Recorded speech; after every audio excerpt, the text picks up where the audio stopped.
Hello everyone, I hope you all guys are fine. In this video lecture we are going to study about trigonometric function, and our today's agenda is to cover all the important concepts of trigonometric functions, some basic concept of trigonometry and solving some important CET related problems. So before starting this video, take a pen and notebook and जो भी concept मैं आप लोगों को पढ़ाऊंगा वो आपको simultaneously note down करते जाना है. So let's start this video.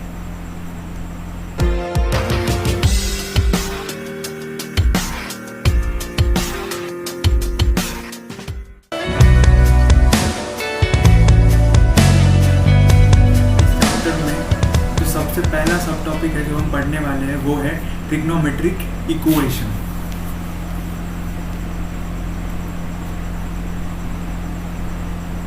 Trigonometric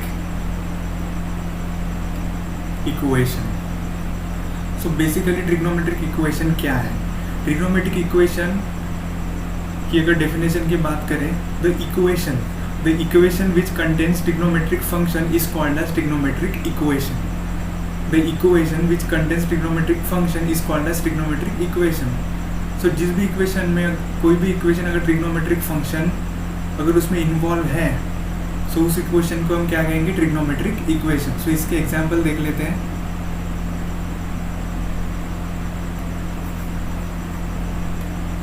example cos x equal to 1. cos x equal to 1 एक बेसिक आइडेंटिटी है. And tan square theta equals to tan square alpha. Then 2 sin square x plus sin x minus 1 equals to 0. So these are the examples of trigonometric equation. And trigonometric equation के बाद जो next topic हम पढ़ने वाले हैं वो है trigonometric solution of trigonometric equation. The solution of trigonometric equation is one of the important topic for CET exam. So काफ़ी focus के साथ वो topic हम लोग start करते हैं. ठीक है? So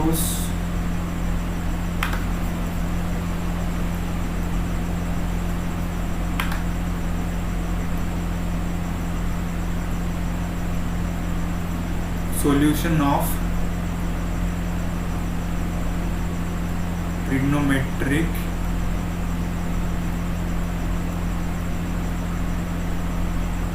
equations. Solution of trigonometric equation. So solution of trigonometric equation, इसे समझने के लिए हम एक एग्जांपल लेते हैं. sin x equal to 1/2. sin x equal to 1/2 ये एक इक्वेशन है. ठीक है, ये एक ट्रिग्नोमेट्रिक इक्वेशन है. सो इसके हमें क्या करना है? सॉल्यूशन फाइंड करना है. सो sin x इक्वल्स टू 1/2. सो ये आइडेंटिटी कब सेटिस्फाई होगी? व्हेन x की वैल्यू है वो आएगी π/6 यानी 30 डिग्री. एंड जो साइन फंक्शन है वो कहाँ पे पॉजिटिव होता है? फर्स्ट क्वाड्रेंट में एंड सेकंड क्वाड्रेंट में साइन फंक्शन पॉजिटिव होता है. सो π/6 देन π माइनस π/6. सो π माइनस π/6 की वैल्यू क्या आएगी? 5π/6. 5π/6. π माइनस π/6 5π/6. Then 2π plus π/6. सो इसकी भी तो वैल्यू आएगी 1/2. ठीक है, सो इसका आंसर क्या आएगा? 13π/6. 13π/6 एंड सो ऑन. ठीक है. सो किसी भी ट्रिग्नोमेट्रिक आइडेंटिटी के इनफाइनाइट सॉल्यूशन हो सकते हैं. किसी भी ट्रिग्नोमेट्रिक आइडेंटिटी या फिर इक्वेशन के इनफाइनाइट नंबर ऑफ सॉल्यूशंस हो सकते हैं. तो हम ग्राफिकली भी देखते हैं इस चीज़ को.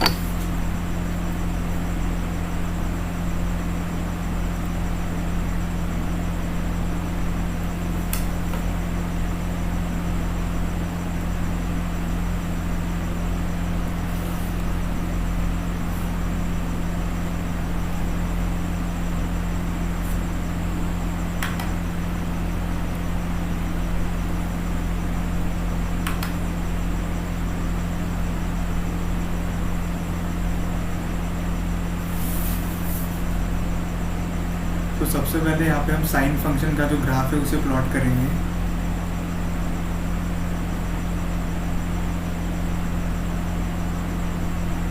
ठीक है, सो यार प्रॉपर नहीं प्लॉट हुआ, बट आपको पता है साइन कर्व जिसे हम कहते हैं वही ग्राफ है।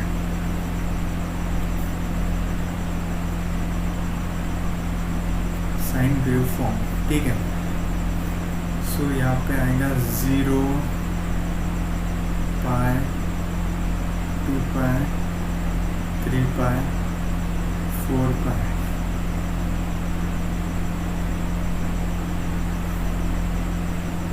एंड ये है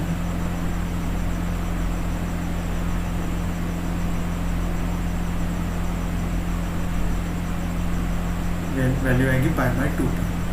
सो साइन एक्स इक्वल्स टू 1/2 कहाँ पे वैल्यू आ रही है? π/6 पे। तो π/6 यहाँ पे कहीं पे होगा, सो π/6, देन यहाँ पे 5 π/6, देन यहाँ पे 13 π/6। देन यहाँ पे भी एक वैल्यू होगी जहाँ पे साइन की वैल्यू क्या आएगी? 1/2 पॉजिटिव वैल्यू आएगी। देन यहाँ पे and infinite number of times जो x की वैल्यू होगी वो सेटिस्फाई करेगी 1/2 को, एंड उस पॉइंट पे साइन की जो वैल्यू है वो आएगी 1/2। So sine x equals to 1/2 इस आइडेंटिटी के इनफाइनाइट नंबर ऑफ सॉल्यूशंस है, एंड किसी भी ट्रिग्नोमेट्रिक आइडेंटिटी के इनफाइनाइट नंबर ऑफ सॉल्यूशन हो भी सकते हैं, नहीं भी हो सकते, ठीक है। तो इसके बाद जो हम कॉन्सेप्ट पढ़ेंगे उसमें हम देखने वाले principal solution.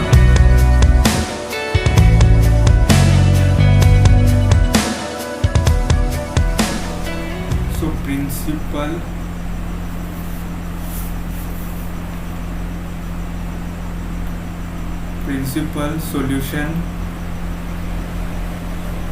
Solution of trigonometric equation. So principal solution क्या है? The solution of trigonometric equation lies in between a 0 to 2 pi. The solution of trigonometric equation lies in between a 0 to 2 pi is called as principal solution of that trigonometric equation.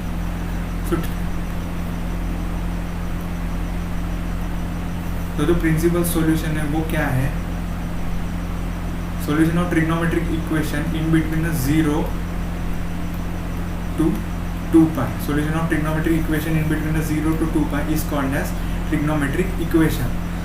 So इससे पहले sine function sin x equal to 1/2 इस function का हमने graph देखा है, and infinite number of solution sin x equal to 1/2 इस function के satisfy हो रहे थे, ठीक है। सो इस फंक्शन का हमें क्या करना है? प्रिंसिपल सॉल्यूशन फाइंड आउट करना है, एंड प्रिंसिपल सॉल्यूशन क्या है? Solution of trigonometric equation in between 0 to 2 pi lies in between 0 to 2 pi. तो sin x equals to 1/2. सो यहाँ पे x की वैल्यू आ रही थी π/6, 5 π/6, 13 π/6 एंड सो ऑन इन्फिनिटी तक। सो इसके प्रिंसिपल सॉल्यूशन क्या होंगे?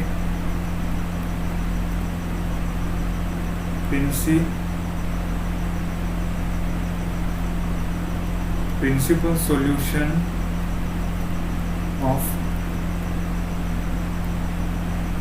Trigonometric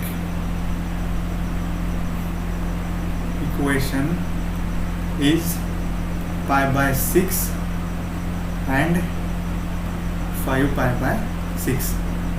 so sin x equals to 1/2 इस ट्रिग्नोमेट्रिक इक्वेशन के जो प्रिंसिपल सॉल्यूशन है उसका आंसर क्या आएगा? π/6 एंड 5 π/6, बिकॉज 13 π/6 की अगर हम वैल्यू निकालेंगे तो 2 पॉइंट समथिंग पाई इसका आंसर आएगा, जो कि पाई से एक्सीड कर रहा है, पाई से ऊपर है, ठीक है। तो इसलिए इसका आंसर क्या आएगा? π/6 एंड 5 π/6। सो हम ग्राफिकली भी इसे समझते हैं।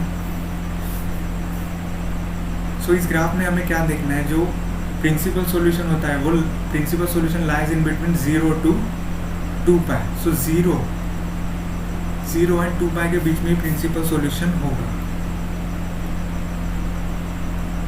Principal solution is n equals to 2 pi. ठीक है, जीरो से लेकर 2 पाई के बीच में इसकी वैल्यू होगी, एंड 0 से लेकर 2 पाई के बीच में कौन सी वैल्यूज है, π/6 एंड 5π/6, ठीक है। So this is all about principal solution, and principal solution के बाद जो नेक्स्ट टॉपिक हम पढ़ने वाले हैं वो है general solution of trigonometric equation.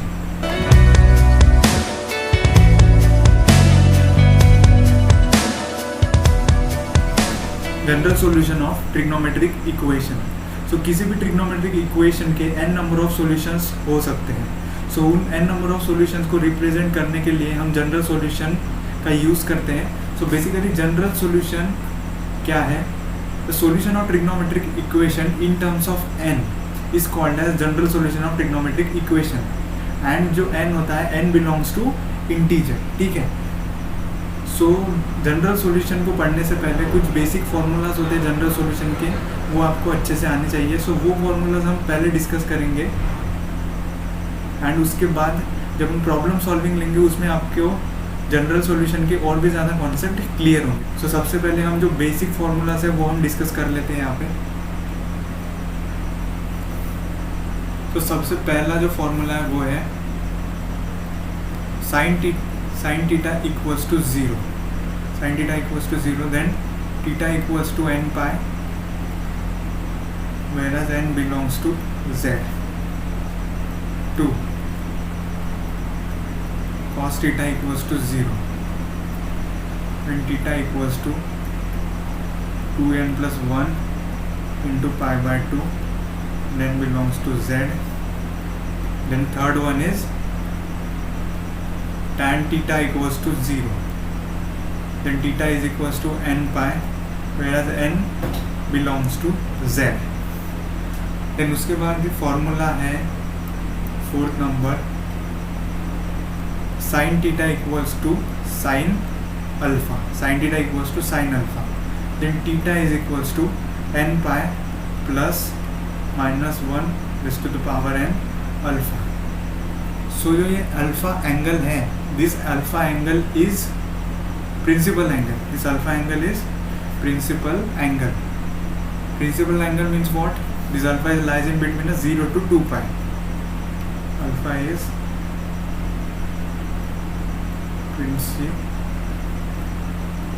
Principal angle lies in between 0 to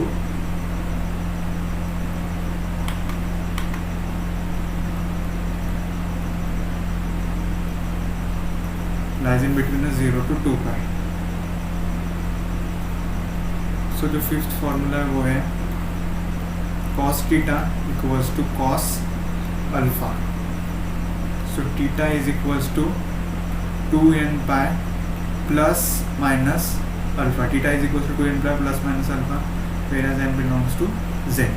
So theta is equals to 2n pi plus minus alpha है, ठीक है। So ये याद रखना है आपको कि cos theta equals to cos alpha के फॉर्मूला में n pi plus minus alpha होता है। देन सिक्स्थ नंबर का फॉर्मूला है tan theta equals to tan alpha, tan theta equals to tan alpha, then theta is equals to n pi plus alpha, theta equals to n pi plus alpha, and n belongs to z. So z क्या है, z is the integer.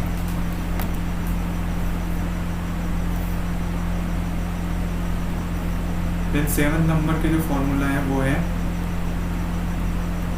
Sign square theta equals to sine square alpha, cos square theta equals to cos square alpha,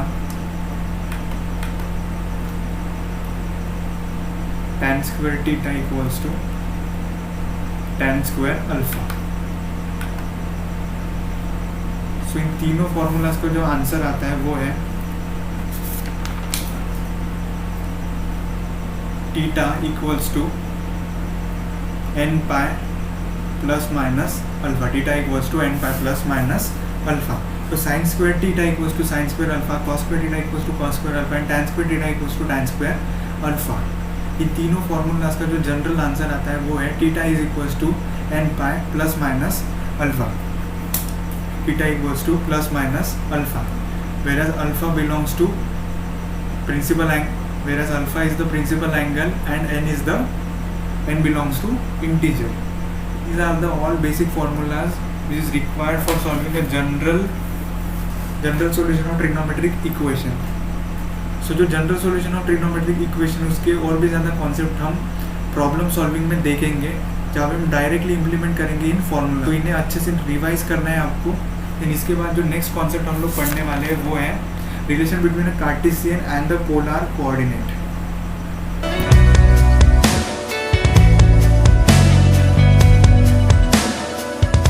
between a Cartesian and polar coordinates.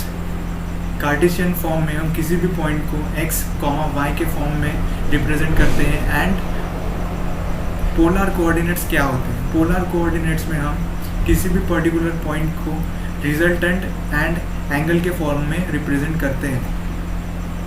सो इस topic में हम देखने वाले हैं relation between a Cartesian and polar coordinates. So सबसे पहले graph plot कर लेते हैं.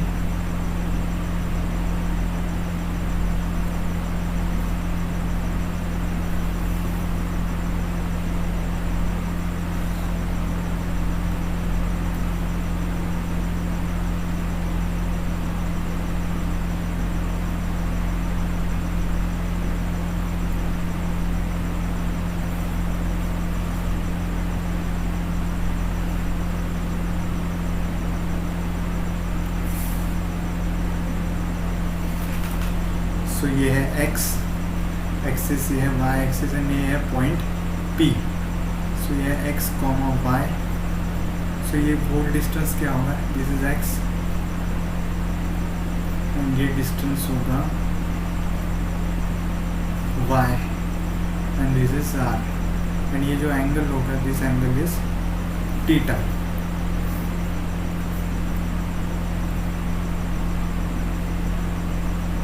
So polar coordinates. Polar coordinates r comma theta. Polar coordinates r comma theta. R equals to under root x square plus y square. So r की value क्या आएगी? R is equals to under root x square plus y square and tan theta equals to y by x. Tan theta equals to y by x and theta equals to tan inverse y by x. Theta equals to tan inverse y by x. So ये हो गया. So this is all about polar coordinates. अब हम देखेंगे relation between polar and Cartesian. Cartesian को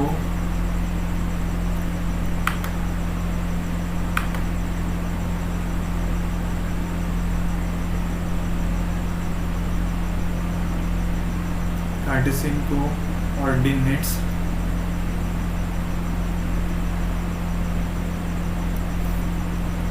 so x equals to r cos theta and y equals to r sin theta. So this is all about relation between a Cartesian and polar coordinates. Polar coordinates r comma theta and जो r की value होती है r equals to under root x square plus y square and tan theta equals to y by x and theta equals to tan inverse y by x. So इस तरीके से हम polar coordinates, अगर Cartesian coordinates अगर given है तो हम polar coordinates form कर सकते हैं. एंड इफ अगर पोलर कोऑर्डिनेट्स अगर गिवन है then Cartesian coordinates x equals to r cos theta and y is equals to r sin theta. तो इस तरीके से हम कार्टेशियन कोऑर्डिनेट्स फाइंड आउट कर सकते हैं. So I hope you understand all the concept. So करते ही यहीं पे इस वीडियो का end. See you soon in the next video. Thanks for watching. Signing out for this day.